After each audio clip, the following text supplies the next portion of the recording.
Secretary এবং public service কমিশনের chairman Noakhali সম্পর্কে একটা মন্তব্য করেছে, কোনো ব্যাপার আছে যেখানে যে কারণে ওখানে সবসময় বিএনপি প্রার্থীরা জয়লাভ করে। তো সেটা এক ধরনের কিন্তু সবসময় ঠিক থাকে না। এবং এইবারের নির্বাচনে ওই এলাকায় আপনি যদি হিসেব করেন অঙ্কটা খুব পরিষ্কার ছিল। কিন্তু আওয়ামী লীগ অংশগ্রহণ করেছে, আওয়ামী লীগ 1+0+0+0+0, কারণ আওয়ামী লীগের যে মহাজোটের কথা বলা হয় সেখানে আওয়ামী লীগ ছাড়া অন্য যারা আছেন তাদের যে ভোটের সংখ্যা, ভোটের যে প্রভাব, এইটা আসলে শূন্যের কোঠায়। এবং সেটা কেন শূন্যের কোঠায়? আপনি বলবেন যে জাতীয় পার্টি আছে, সেখানে জাতীয় পার্টির ভোটের সংখ্যা হচ্ছে 7 ভাগ। তো 7 ভাগ যদি হয়, আমি যদি ধরেও নেই যে 10.5 লক্ষ ভোটার, তো 70,000 ভোটার, তো 70,000 ভোট তিনি হয়তো আজমতুল্লাহর পক্ষে টানতে পারতেন এরশাদ সাহেব, কিন্তু এরশাদ সাহেবের ডিগবাজির যে চরিত্র বরাবরের, সেই মুহূর্তে এবং এলাকার লোকজন স্থানীয় লেভেলে যারা, তারা পরিষ্কারভাবে বলেছে আমরা এটা শুনতে রাজি নই। আর এদিকে যদি আপনি দেখেন বিএনপির ভোটের হিসাবটা যদি দেখেন, এ তো ভোটের এগুলো তো আসলে অঙ্ক, এগুলো তো খুব মন গড়া কোনো কিছু নয়। বিএনপির সঙ্গে জামাত, বিএনপির সঙ্গে হেফাজত যারা বিএনপি সমর্থন করেছে, বিএনপির সঙ্গে হচ্ছে ওখানকার গার্মেন্টস শ্রমিকরা, বিএনপির সঙ্গে হচ্ছে গ্রামীণ ব্যাংকের কিছু বিক্ষুব্ধ লোকজন বিএনপির সঙ্গে যুক্ত হয়েছে, শেয়ার বাজারে যারা ক্ষতিগ্রস্ত জাতীয় পার্টি, তা স্থানীয় জাতীয় পার্টি। এখন এতগুলো শক্তি যখন যোগ হয়ে যায় তখন কিন্তু বিজয়টা সম্পর্কে সন্দেহের খুব অবকাশ থাকে না। এবং ওখানকার লোকজন জনাব মান্নান সম্পর্কে বিভিন্ন রকমের দুর্নীতির কথা ওঠানোর চেষ্টা করা হয়েছে, দু একটি মিডিয়ায় বলার চেষ্টা করা হয়েছে নির্বাচনের আগে, কিন্তু এই দুর্নীতির বিষয়গুলো খুব একটা বড় রকমের প্রভাব ফেলেছে ভোটারদের উপর, এটা মনে করবার মতন এখনকার ফলাফলে সেটা মনে হয়নি। আমাকে যেটা মনে হয়েছে যে এই নির্বাচনগুলোতে আসলে জাতীয় যে ইস্যু, সেই ইস্যুগুলো সামনে চলে এসেছে। কারণ আমরা গত 4টি সিটি কর্পোরেশন নির্বাচন মানানো সেই কথাই বলেছি। হ্যাঁ, গত 4টি সিটি কর্পোরেশন নির্বাচন আপনি দেখেন উন্নয়নের কথা বলেছে আওয়ামী লীগ বলেছে আমরা অনেক উন্নয়ন করেছি। যদি উন্নয়নটা মাপকাঠি হতো তাহলে রাজশাহীতে কোন রকম ভাবে লিটনের পরাজয়ের কোনো কারণ ছিল না। এবং বরিশালেও, হ্যাঁ সম্ভবত কিন্তু আমি বলছি রাজশাহীতে যে উন্নয়নটা হয়েছে সেটা করে চোখে পড়া অন্য জায়গায় হয়েছে, কিন্তু রাজশাহীতে, যে কারণে আপনার অর্থমন্ত্রীকে বলতে বাধ্য হয়েছেন তিনি যে আমরা যে এত উন্নয়ন করলাম এই উন্নয়নটা কোথায় গেল। মানুষ আসলে জাতীয় ভাবে দেখেছে, যে কারণে দুটো বিষয় সামনে চলে এসছে আমার কাছে। আমি নিজে এখন ব্যক্তিগতভাবে বিশ্বাস করতে শুরু করেছি যে আমরা যে স্থানীয় সরকার নির্বাচনগুলোকে বলছি যে অরাজনৈতিক নির্বাচন, হ্যাঁ আপনি কাগজে পত্রে কায়দা কানুন এগুলো অরাজনৈতিক নির্বাচন, কিন্তু আমি মনে করি যে এখন আর ওইটা এটা করা কোনো মানে হয় না। এখন আসলে সকল নির্বাচনই আপনার রাজনৈতিক ভাবে হওয়া উচিত, তাতে আপনি দেশের একটা চেহারা পাবেন, মানুষের রাজনৈতিক আনুগত্য কখন কোন দিকে যায় এটা দারুণ একটা চিত্র পাওয়া যাবে। কাজে ওই জিনিসটা আমাদের বদলে ফেলা উচিত। আর এই যে রাজনৈতিক ইস্যুগুলো বিশেষ করে গত 2-3 মাসে বর্তমান সরকার রাজনৈতিক বিভিন্ন প্রশ্নকে যেভাবে হ্যান্ডেল করেছেন, এইটা একেবারে খুব কাঁচা কাজ বলে মনে হয়েছে।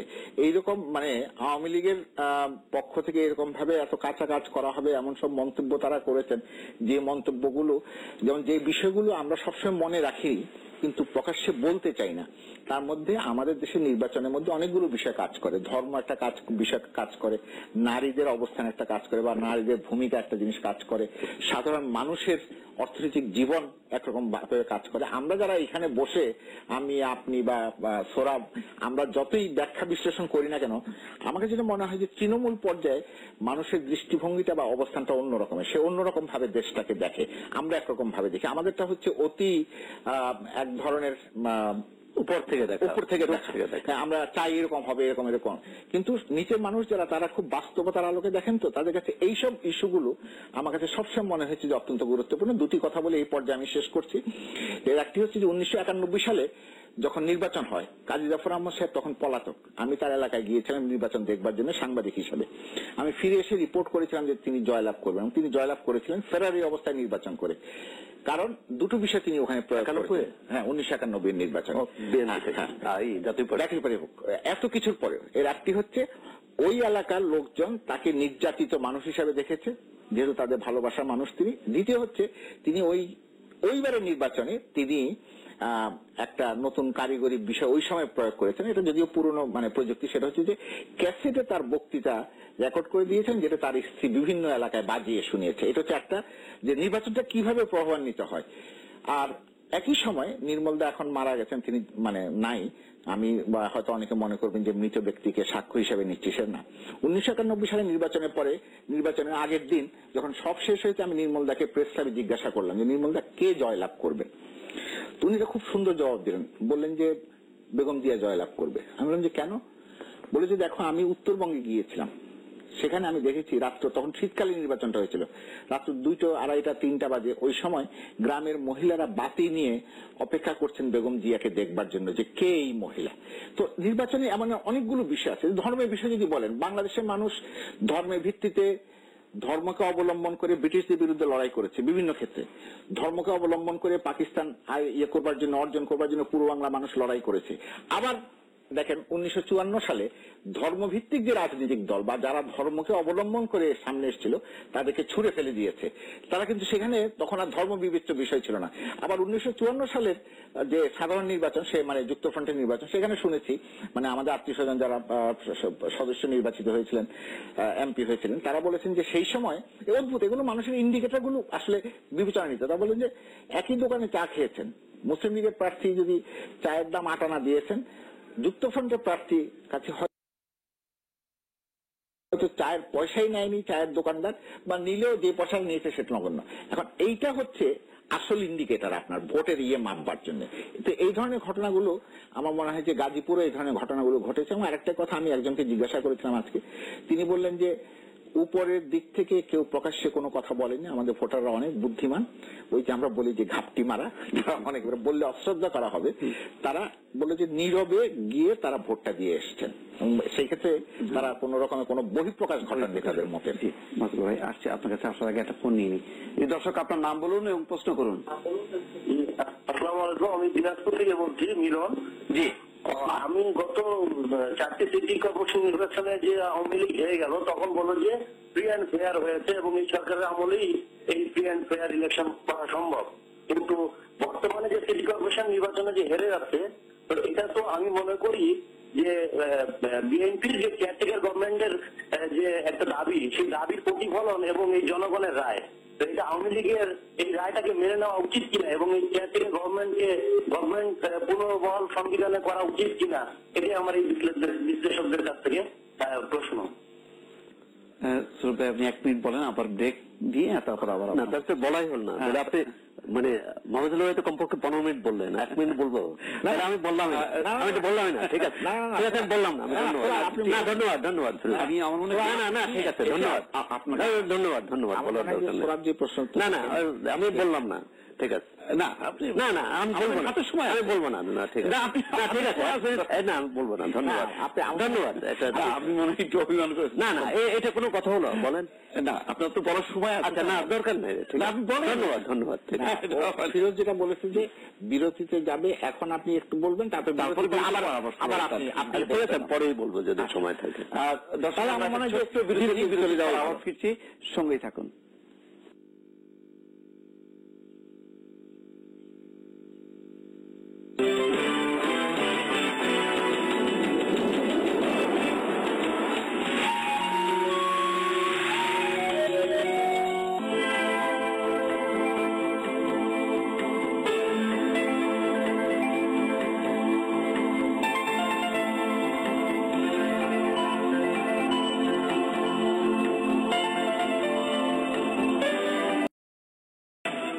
সুপ্রিয় দর্শক, আবারও স্বাগত নিউজ অ্যান্ড ভিউজ অনুষ্ঠানের সঙ্গে থাকার জন্য ধন্যবাদ জানাচ্ছি। আমরা বিরতির আগে মাহফুজুল্লাহ ভাইয়ের বিশ্লেষণ শুনছিলাম। সৌরভ ভাই, আপনার কাছে জানতে চাচ্ছি যে অনেকগুলি পয়েন্ট, অনেকগুলি বিষয় নিয়ে মাহফুজুল্লাহ ভাই একসঙ্গে বলেছেন লম্বা করে, আপনি যদি একটু বলেন যে কিভাবে দেখলেন শেষ পর্যন্ত এই নির্বাচনটাকে। 1937 সাল থেকে বাংলাদেশে এ পর্যন্ত যত নির্বাচন হয়েছে নেতিবাচক ভোটে বিরোধী পক্ষ যখন যারা প্রার্থী, বিরোধী দল, তারাই জয়ী হয়েছে। গাজীপুর সিটি কর্পোরেশন নির্বাচন এর থেকে ভিন্ন কিছু নয়।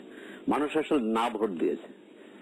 এটি 2008-এ বলে, 2001-এ বলে, শুধু 91-96 ভোটটি ঠিক না, হা না এর মধ্যে পড়ে নাই, কারণ ওই ভোটটি পছন্দ করেছে, মানে কেউ এ পক্ষে দিয়েছে, কেউ এ পক্ষে দিয়েছে, আওয়ামী লীগ, বিএনপি তখন যদি, এবং ওই নির্বাচনে একদল পরাজিত হয়েছে, একদল বিজয়ী হয়েছে, কিন্তু সেখানে ভোটের পার্থক্যটা কিন্তু এরকম না, আকাশ পাতাল না। যেমন আজকে যেমন গাজীপুরে যেমন দেখলাম, এর আগে 4 সিটি কর্পোরেশনে এবং 2008-এর নির্বাচনে। আরো মজার বিষয় হচ্ছে যে যখন যে দল হেরে যায়, এই সিটি কর্পোরেশন নির্বাচনে বলছে না আওয়ামী লীগ হয়তো তারা ক্ষমতায় আছে বলে, কিন্তু জাতীয় নির্বাচনে যারাই হারে তারাই বলে যে এই নির্বাচন মানে কারচুপির নির্বাচন, চাপিয়ে দেওয়া নির্বাচন, জনগণ ভোট দেয়নি, এটি দেশি বিদেশি অপশক্তি চাপিয়ে দিয়েছে। এটি হচ্ছে বাংলাদেশের নির্বাচনের একটি খুবই কি বলবো নেতিবাচক। এবার কিন্তু পরাজিতরা বলেনি না, এবার না, বলছি জাতীয় নির্বাচনে। বলুন জাতীয় নির্বাচন এমন কোন নির্বাচন হয়নি এ পর্যন্ত যাতে পরাজিত দল বলেনি যে এই নির্বাচনে কারচুপি হচ্ছে বা নির্বাচনে জনগণের রায়ের সঠিক প্রতিফলন হয়েছে। আচ্ছা, গাজীপুর সিটি কর্পোরেশন নির্বাচন অনেকগুলো বিষয়। এখানে প্রার্থীর মাহফুজুল ভাই যেমন বললেন যে আব্দুল মান্নান সাহেব তিনি ধর্ম প্রতিমন্ত্রী থাকতে কি করেছেন, কত বিশাল ভোটের ব্যবধানে জয়ী হয়েছিলেন ওইবারে 1991 সালে, তখনই ধর্ম প্রতিমন্ত্রী, তারপরে হয়েছেন। আচ্ছা, বিজয়ী হয়েছেন। এইসব মানে আব্দুল মান্নান এবং আসমতুল্লাহর সাথে এই লড়াইটা হয়নি, লড়াইটা হয়েছে ক্ষমতাসীন আওয়ামী লীগের সঙ্গে ক্ষমতা বহির্ভূত, ক্ষমতার বাইরে থাকা বিরোধী দল। সেখানে আওয়ামী লীগ একটার পর একটা নির্বাচনী কৌশল, যেটা মাহমুদুল ভাই যথার্থই বলেছেন যে তারা কৌশলে ভুল করেছে, সেটি নির্বাচনের ক্ষেত্রে যেমন এবং সাম্প্রতিক গত অন্তত 2013-র শুরু থেকে তাদের এক একটি যে চালিয়ে দেয় নির্বাচনে যে কৌশলে, সেটা ভুল হয়ে যায়, মানে তারা সেটি উতরাতে পারেনি। গাজীপুরে যে যেমন প্রার্থিতার ব্যাপারে তাদের আওয়ামী লীগের দুইজন প্রার্থী ছিল এবং দুইজনেই সম্ভবত খুব সম্ভাব্য এবং খুব জোরদার প্রার্থী। আচ্ছা, প্রার্থী তাকে প্রধানমন্ত্রী তো আর পারে না, দলীয় সভানেত্রী তাকে প্রত্যাহার করাবে, সেটা প্রত্যাহার করলো ইসের পরে, মানে যখন প্রতীক বরাদ্দ হয়ে গেল, সুতরাং এটা প্রত্যাহার হলো না। পরবর্তী এটা নিয়ে নাটক হলো, এরশাদ সাহেবকে নিয়ে নাটক হলো, হেফাজতকে নিয়ে দুই পক্ষই দাবি করলো, কিন্তু স্বাভাবিকভাবে সাম্প্রতিক রাজনৈতিক ঘাত প্রতিঘাতে হেফাজত বা জামাত বা এই ধরনের ধর্মাশ্রয়ী দল বা ধর্মাশ্রয়ী সংগঠনের সমর্থন আওয়ামী লীগের পাওয়ার কথা না এবং পায়নি। এটি একটি